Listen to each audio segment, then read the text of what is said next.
Escola dominical, feita pra mim, pra você. Espaço pra crescer e a Bíblia conhecer, sempre junto com você. Sempre junto com você. Sempre junto com você.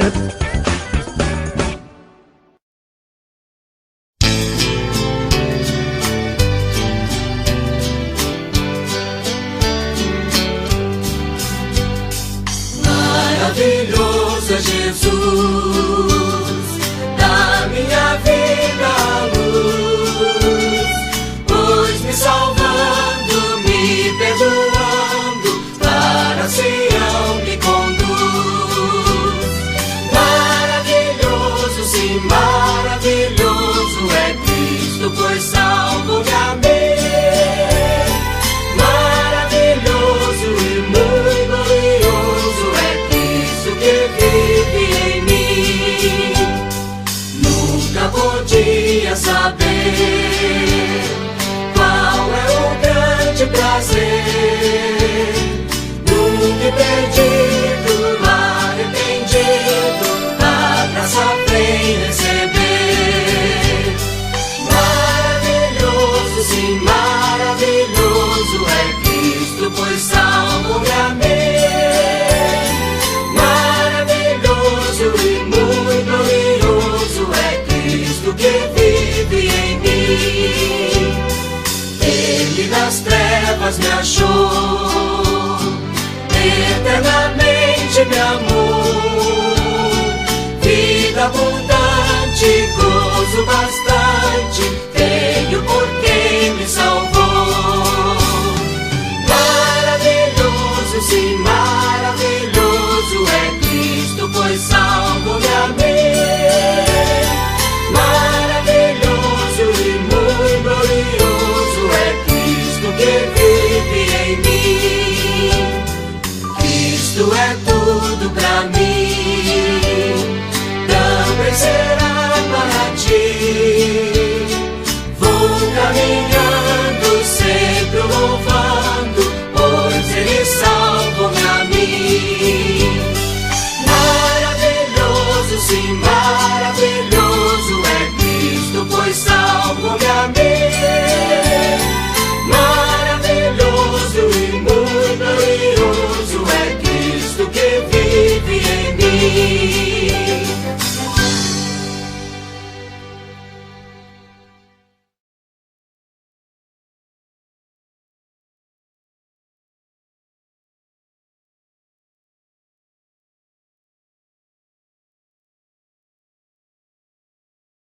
Saúde, irmãos, com a gloriosa paz do nosso Senhor e Salvador Jesus Cristo. Hoje, 21 de junho de 2020, estamos estudando a lição de número 12, que tem por título A Conduta do Crente em Relação à Família. Nosso texto áureo está na carta aos Efésios, no capítulo 5, versículo 31, que diz: Por isso, deixará o homem seu pai e sua mãe, e se unirá à sua mulher, e serão dois numa só carne. A nossa verdade prática de hoje: Deus estabeleceu o casamento monogâmico, heterossexual e indissolúvel, isto é, a instituição da família para a glória do nome dele. A nossa leitura bíblica em classe de hoje está na carta aos Efésios, capítulo 5, versículo 21 a 33 e capítulo 6, versículo de 1 a 4, que diz: Sujeitando-vos uns aos outros no temor de Deus, vós mulheres, sujeitai-vos a vosso marido como ao Senhor. Porque o marido é a cabeça da mulher, como também Cristo é a cabeça da igreja, sendo ele próprio o salvador do corpo. De sorte que, assim como a igreja está sujeita a Cristo, assim também as mulheres sejam sujeitas em tudo aos seus maridos. Vós, maridos, amai vossa mulher, como também Cristo amou a igreja e a si mesmo se entregou por ela, para a santificar, purificando-a com a lavagem da água pela palavra, para a apresentar a si mesmo igreja gloriosa, sem mácula, nem ruga, nem coisa semelhante, mas santa e irrepreensível.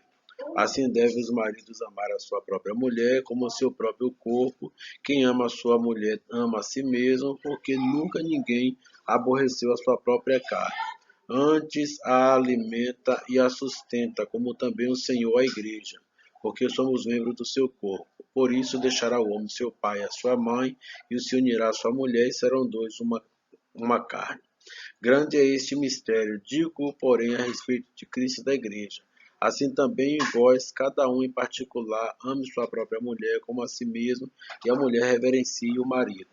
Vós, filhos, sede obedientes a vossos pais no Senhor, porque isto é justo. Honra teu pai e a tua mãe, que é o primeiro mandamento com promessa, para que te vá bem e vivas muito tempo sobre a terra. E vós, pais, não provoqueis a ira a vossos filhos, mas criai-os na doutrina e admoestação do Senhor.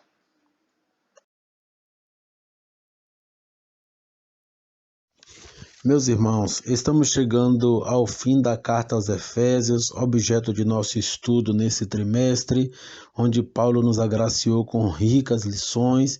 Primeiro ele vai tratar sobre a nossa relação com Deus, ele vai tratar da diferença que nós tínhamos enquanto gentios, né? Os gentios eles não tinham os privilégios que os judeus tinham, vai falar da nossa eleição, da nossa predestinação, que era projeto de Deus desde a antiguidade salvar toda a humanidade, não só uma nação, e também vai falar um pouco agora nessa lição de hoje, vai falar um pouco da relação que nós temos que ter com os nossos entes dentro dos nossos lares. Já se falou do nosso relacionamento com Deus, do nosso relacionamento com os nossos irmãos, já se falou do nosso relacionamento dentro de uma igreja que hoje não tem mais judeus ou gentios, todos que aceitam Jesus fazem parte de um só povo, essa relação de irmãos que Cristo veio fazer. E hoje nós vamos falar um pouco sobre essa relação de família e que ela tem características importantes. Nessa lição de hoje, falando sobre a conduta do crente em relação à família, Paulo divide essa relação em três partes. A parte da relação do homem para com a esposa, da esposa para com o esposo e dos pais para com os filhos. A princípio é importante deixar registrado que Deus uniu homem e mulher. A Bíblia diz que deixará, pois, o homem seu pai e sua mãe e unir-se-á a sua mulher. Quando fala deixar o homem para unir a uma mulher, está se falando que o matrimônio ele é monogâmico.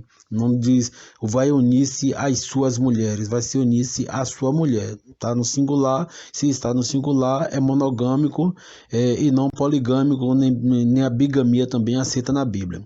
É heterossexual porque não diz vai deixar o homem, o seu pai e sua mãe e vai se unir a um outro homem. Não, está falando em deixar pai e mãe, o homem unir-se à sua mulher. Logo, o matrimônio pela Bíblia ele é heterossexual e é indissolúvel, que é até que a morte o separe. O que Deus uniu não separe o homem. São textos bíblicos que enfatizam essas características desse relacionamento. Bom, a lição de hoje está dividida em três partes, como nós já falamos, e o primeiro tópico da nossa lição trata da conduta do crente como marido. E nessa conduta do crente como marido, ele tem três subtítulos. Primeiro, o papel do marido como líder da família. Segundo, o amor como elemento primordial. E terceiro, o cuidado do marido para com a esposa. No primeiro subtópico da nossa lição, no primeiro subtítulo, melhor dizendo, do primeiro tópico, Deus ele é apresentado por Paulo como cabeça de Cristo, Cristo cabeça da igreja e a igreja subordinada a esse cabeça que é Cristo. E aí Paulo faz a comparação, que assim como Cristo é o cabeça da igreja, que o marido também seja o cabeça da esposa. Quando fala o cabeça, está falando em liderança. E quando fala de liderança, não está falando de chefia, de subordinação por imposição, por medo. Essa subordinação ou essa liderança, ela é aceita, porque a liderança é diferente de chefia, porque o chefe ele impõe, o líder ele é respeitado pela posição que ele ocupa, mas ele também não impõe a subordinação dos seus subordinados, ou seja, a pessoa quando tem uma equipe de trabalho, por exemplo, nessa equipe tem um líder e o líder não pode obrigar as pessoas a fazerem parte daquela equipe, eles estão ali de forma voluntária. Logo, se a esposa aceita, se voluntaria a casar-se, ela faz isso por amor e não por imposição, por medo. Se eu não aceitar casar com ele, ele vai me matar, ele vai me machucar, vai me maltratar e logo eu tenho que me casar com ele. Essa não é a relação desenhada ou delineada na Bíblia Sagrada. Por outro lado, debaixo de um teto, dentro de uma casa, essa subordinação, ela também tem que ser por amor, consensual, ela não pode ser uma subordinação por medo, porque está na hora dele chegar, porque ele já está chegando, ele não pode saber disso. Então, esse não é o modelo de liderança que Deus estabeleceu para o marido dentro de uma casa. Se o marido crente age desta forma, ele não está sendo um líder, ele está sendo um tirano, menos um líder. O líder, no modelo bíblico, ele subordina a sua esposa em amor. O marido, ele lidera a sua casa do mesmo modo como Cristo lidera a igreja. Cristo não impõe medo, Cristo não maltrata, Cristo não machuca, Cristo não traz uma imposição. A pessoa não é obrigado a segui-lo, não é obrigado a se submeter, e nós fazemos isso em relação a Cristo enquanto igreja por amor. A mulher também se submete ao seu esposo por amor. Tem uma teoria que o comentarista ele traz aqui, que é a teoria neomarxista. Estou trazendo aqui porque eu sei que alguns irmãos não conhecem. Quem era Marx? Karl Marx, ele tinha umas ideologias de que a sociedade ela tinha que se insurgir contra os poderes porque havia conflito de classes, o pobre contra o rico, o servo contra o seu senhor, e isso era na época dos grandes latifúndios, dos grandes proprietários de terra, e que existia sempre aqueles que nasceram em berço de ouro e aqueles que eram condenados a viver eternamente na pobreza. Aí Marx ele dizia que existia uma luta de classes entre os que mandavam e os que eram mandados, entre o rei e os súditos, entre os senhores e os servos, entre o senhor e o escravo. Então, essa luta de classe, esse conflito de classe, era exatamente por ideais de felicidade.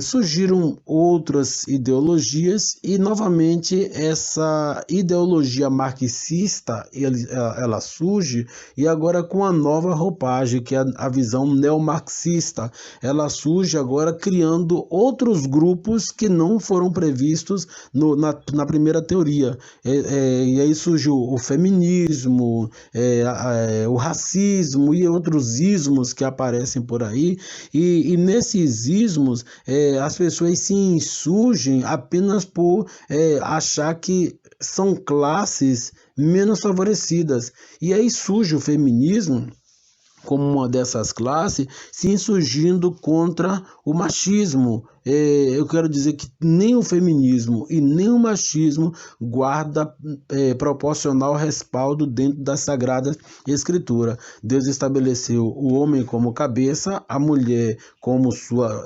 ajudadora, né? Logo, se não existir esse sentimento de subserviência, não vai existir classes distintas, sabe, que trabalham em equipe, trabalham juntos. Então, esse neomarxismo, que é um dos fundamentos do feminismo, tem feito com que as mulheres se levantem contra os seus homens e aí quebrem essa doutrina bíblica da liderança masculina dentro da família. Então, não existe ou não deve existir opressão dentro de quatro paredes. Se o homem é cristão ou é ímpio e ele oprime a sua esposa debaixo de uma liderança tirana, de uma liderança opressora, ele está totalmente contrário à Bíblia, e a mão de Deus certamente pesará pesará sobre ele, ou aqui ou na eternidade. O modelo cristão está fundado no amor e no respeito mútuo. Se eu não quero para mim, eu não quero para minha esposa. Se eu não suporto passar por aquela situação, eu não vou fazê-la passar por essa situação. Afinal de contas, Deus nos deu raciocínio, nos fez respeitar, né, o outro através de uma faculdade racional.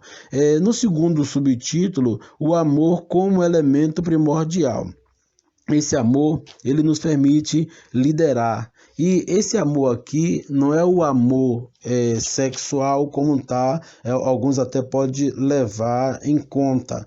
No vocábulo grego de amor que foi usado aqui no texto é amor ágape, é o amor de Deus, é o amor incondicional. Eu não amo porque eu vou receber algo em troca, eu amo simplesmente porque eu decidi amar aquela pessoa. O amor ágape é o amor divino e não tem explicação, não existe um porquê. Por que Deus me ama? Não existe um porquê, eu não tenho uma explicação plausível por que Deus escolheu ou decidiu me amar. Assim também o amor do marido deve ser igual nesse contexto, não por interesse em um bom tratamento, em um patrimônio, em constituir uma família de renome, ou ter um sobrenome que tem já raízes profundas na sociedade. Não, o amor aqui ele é incondicional, não deve ter interesse nenhum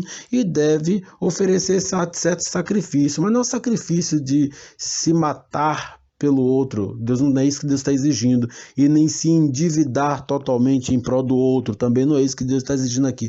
Esse amor de sacrifício é aquele amor que se esforça para amar, não só de palavras e não só em público, mas sobretudo debaixo de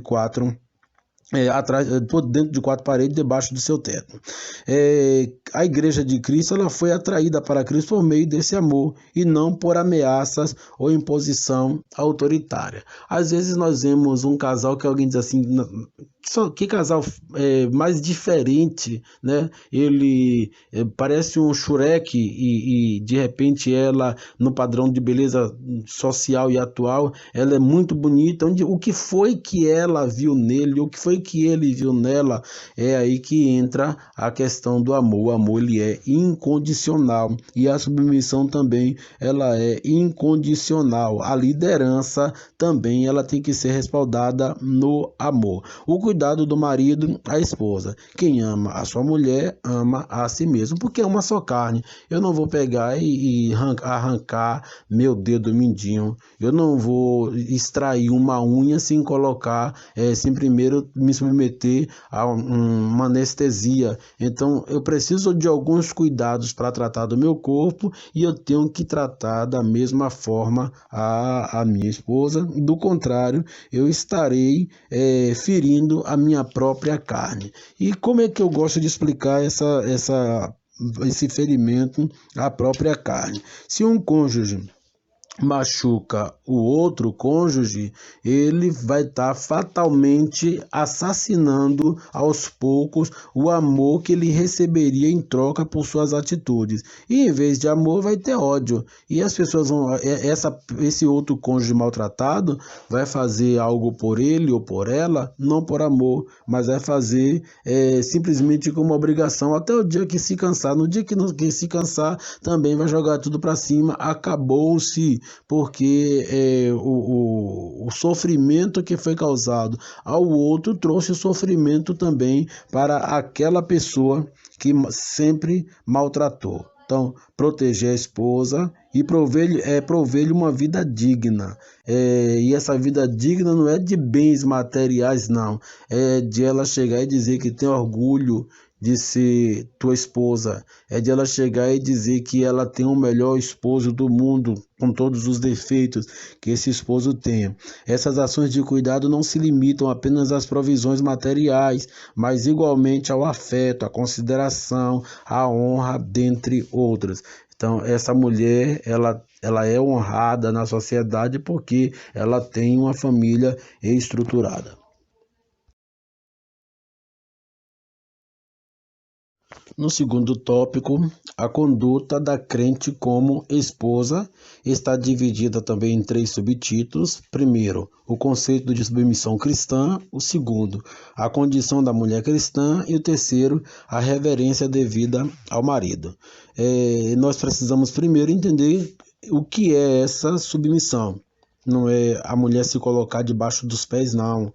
Não é a mulher ser escrava também, não. Infelizmente, nós temos que intervir em situações difíceis de família, em conflitos de família, onde o homem tem um conceito deturpado de submissão, onde o homem parece um patrão, um sargento dentro de casa e a mulher parece ser soldado raso ou sucessivamente.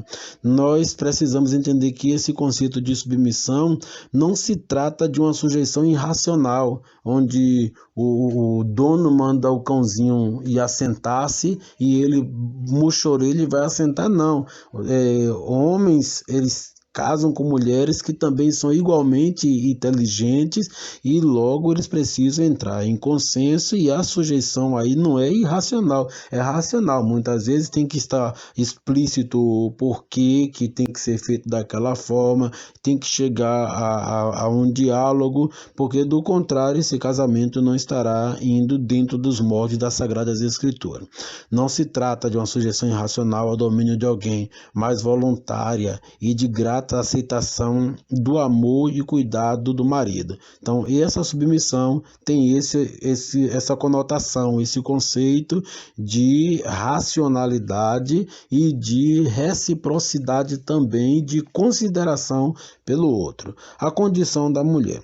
No judaísmo, os irmãos sabem que a mulher era considerada como propriedade do homem, e ela aceitava isso, né, ser propriedade do homem, e ela tinha que procriar. Se ela não procriasse, ela se sentia mal, ela era humilhada. Era o caso de Ana, o melhor exemplo era Ana, era uma das mulheres de Eucana. E falando aqui de bigamia, nesse caso de Eucana, na lei de Moisés foi tolerada a bigamia, mas Deus nunca estatuiu esse modelo de família bígamo. Ele sempre estabeleceu a forma monogâmica de casamento. Mas nessa bigamia, quem sofria? Sofria Ana, porque não tinha tido a honra de dar um filho para o seu esposo. E igualmente nós vamos ver Sara naquele sofrimento. Abraão era monogâmico, né? Sara naquele sofrimento em relação à sucessão de Abraão. Então nós vemos que a mulher sentia até no dever de procriar, e essa propriedade do homem, se ela traísse, ela tinha que ser apedrejada, ela não podia ser despedida, ela tinha que ser apedrejada. Então tinha essa conotação de propriedade. Na Grécia a coisa ainda era pior, porque as mulheres eram tratadas como inferiores. As mulheres que eu digo não são as mulheres esposas. Qualquer mulher era inferior ao homem na Grécia. E as esposas eram escravizadas, viravam escravas do homem, né? Ele era o amo, era o senhor, e elas as escravas. Nesse contexto, o que se tem a ver esse texto da Bíblia com a cultura judaica e a cultura grega? Entendamos que Paulo, ele era judeu e via da cultura judaica, onde as mulheres elas eram tidas como propriedade. Por outro lado, o poder político da época era o poder romano, o Império Romano era que predominava. Mas não esqueça que a cultura que predominava era a cultura da Grécia, porque o Império Grego tinha caído, mas a sua cultura ainda estava muito viva, como até hoje está viva a filosofia da Grécia. Naquele tempo a cultura estava muito viva dentro das instituições, dentro da sociedade. Então, de um jeito ou de outro, essa posição em que a mulher era vista estava contrariando as Sagradas Escrituras. Vem Jesus dentro desse cenário judaico, grego-judaico, e Jesus ele começa a valorizar as mulheres, e as mulheres começam a alcançar a posição de dignidade. Você vê que no meio do grupo de Jesus existiam mulheres como discípulas também de Cristo, que seguiam, seguidoras de Cristo, seguidoras fiéis de Cristo. Onde se admitiria isso em outro rabino? Mas o Cristo, ele aceitou, ele convocou as mulheres com igualdade para cumprir uma missão. E as mulheres alcançaram posição de dignidade igual aos homens. Cristo quebrou paradigmas da época e se opôs ao preconceito e à discriminação. Se não tem motivo para preconceito e discriminação, precisamos observar os modelos bíblicos estabelecidos. A mulher cristã desfruta de plena liberdade em Cristo e não está sujeita a nenhum sistema de escravidão. Ela não é escrava. Você não é o senhor, o dono, o proprietário. É preciso submeter-se a essa visão da Sagrada Escritura. E por último aqui, a reverência devida ao marido. Essa reverência consiste em estima, em respeito para com o marido, em sentimento que conduz a esposa a agir de modo a agradar seu marido. Essa postura é demonstrada quando ela apoia e o ajuda em sua tarefa de liderar. Ou seja, se ele lidera, ela jamais será opositora. Aproveitar suas ausências para contrariar os seus posicionamentos ou fazer até alienação parental. Que alienação parental? É colocar os filhos de encontro, a opinião dos filhos contra a opinião do marido, e isso fazer de forma sorrateira, né? De forma sutil, e de repente tá o líder da casa todo comprometido na sua liderança em razão dessa alienação parental sutil. Infelizmente temos mulheres que elas não se insurgem contra os seus maridos, mas fazem essa alienação e colocando os seus filhos de encontro. Quando não o fazem dessa forma, o fazem através dos seus parentes, seus derentes, vizinhos, amigos, amigas. Então isso, para a Bíblia Sagrada, é falta de honradez, é falta de reverência. Quando não é assim, ultrajes, né? Ultraja o marido, vê os defeitos e fica apontando, criticando. Isso também constitui-se oposição, e a Bíblia diz que a mulher deve reverência ao seu marido. Ele não é perfeito, óbvio, mas isso pode se chegar a ser ponto de comunicação entre ambos, não virá motivo de ultrajes. Assim como o homem, está lá escrito, deve amar e honrar suas esposas, as esposas também devem reverenciar ao seu marido pela posição que ele ocupa.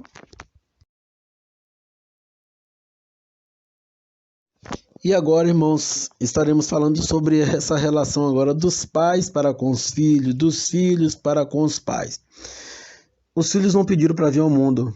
Se não pediram para vir ao mundo, eles vieram por vontade divina e vieram porque nós aceitamos e queríamos o risco. Se nós aceitamos esse risco, nós precisamos ter responsabilidades como pais. Filhos não são animaizinhos de estimação e eles precisam ser educados para serem inseridos na sociedade. Uma outra coisa, não criamos filhos para nós, criamos filhos para a sociedade. Logo, temos que, desde cedo, estar corrigindo e orientando, sobretudo, dentro das Sagradas Escrituras. Os pais devem criar seus filhos na doutrina e a admoestação dos santos. Quando eu falo aqui criar os filhos na doutrina, está se falando em orientar e treinar os filhos dentro do cristianismo. E na admoestação, está se falando em instrução, advertência, que facilita a distinção entre o bem e o mal, o certo e o errado. Deve estabelecer parâmetros de conduta também e reagir contra a desobediência dos filhos. Eu tenho que deixar claro para os filhos, nós precisamos como pais, deixar claro para os filhos o que é certo e o que é errado. O que é que nos fundamenta a dizer que aquilo é certo? Primeiro, a Bíblia Sagrada. O que tiver certo na Bíblia é a conduta certa. O que tiver errado quando comparado com a Bíblia é uma conduta errada. Com esse parâmetro, eu já começo a ensinar os meus filhos, ou a doutriná-los e a admoestá-los.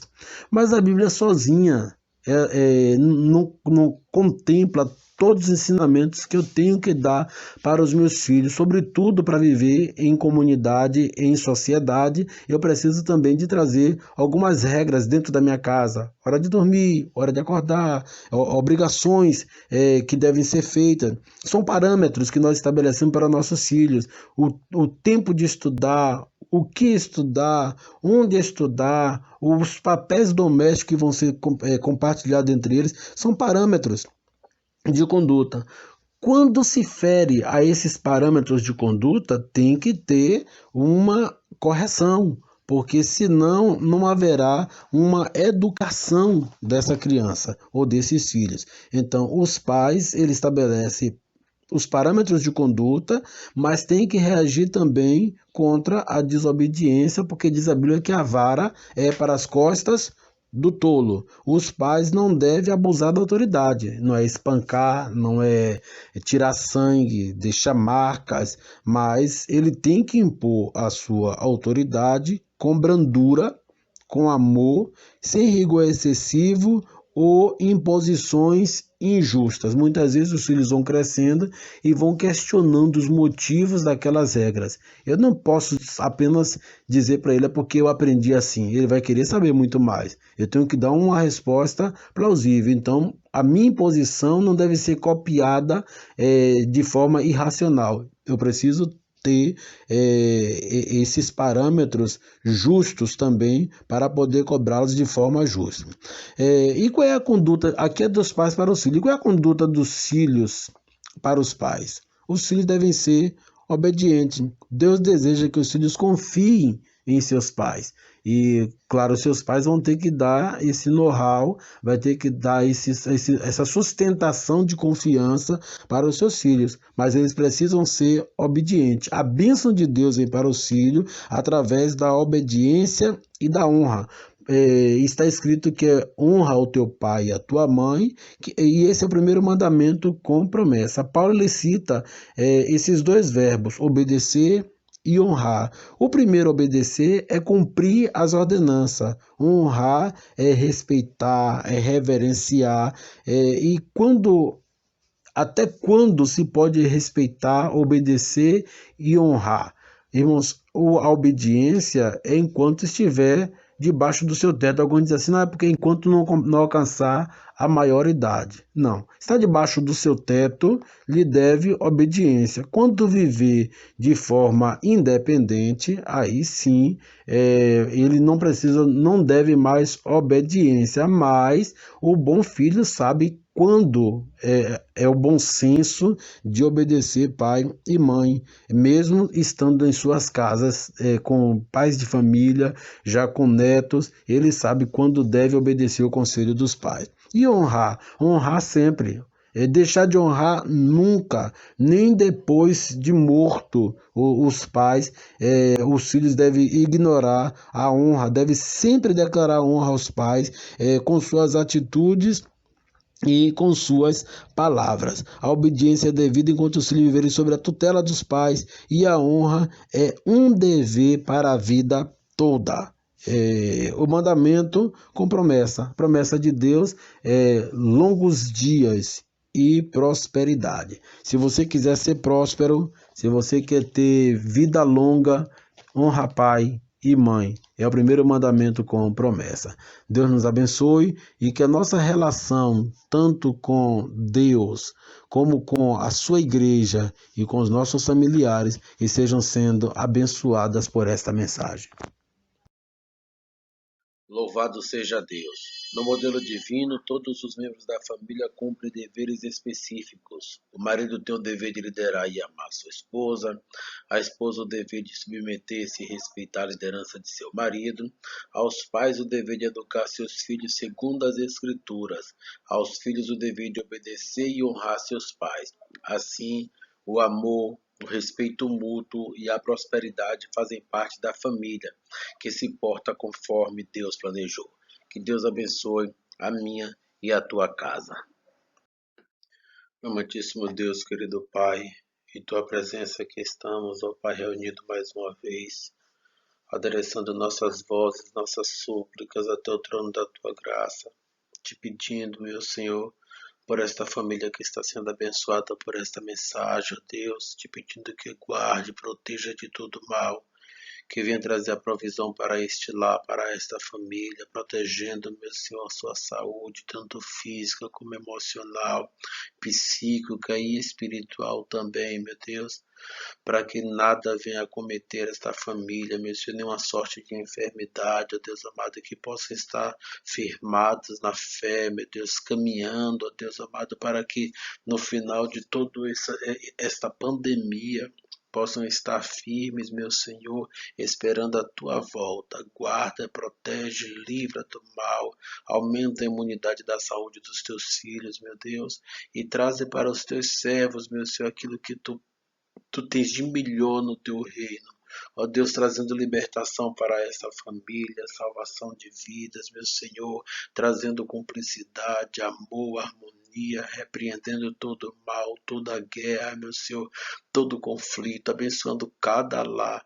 Meu Deus, eu te peço também, meu Senhor, pela parentela dos teus filhos, meu Senhor, não só por aqueles que se abrigam debaixo deste teto, mas por todos quantos estão distantes também, meu Deus. Te peço a provisão do emprego, a provisão, meu Senhor, do agasalho, a provisão do alimento.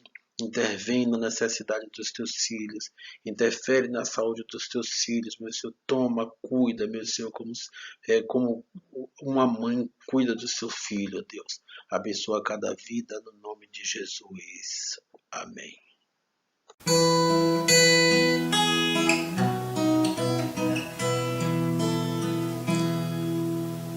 A graça de nosso Senhor e o amor de Deus e a comunhão do Espírito Santo sejam conosco. Amém.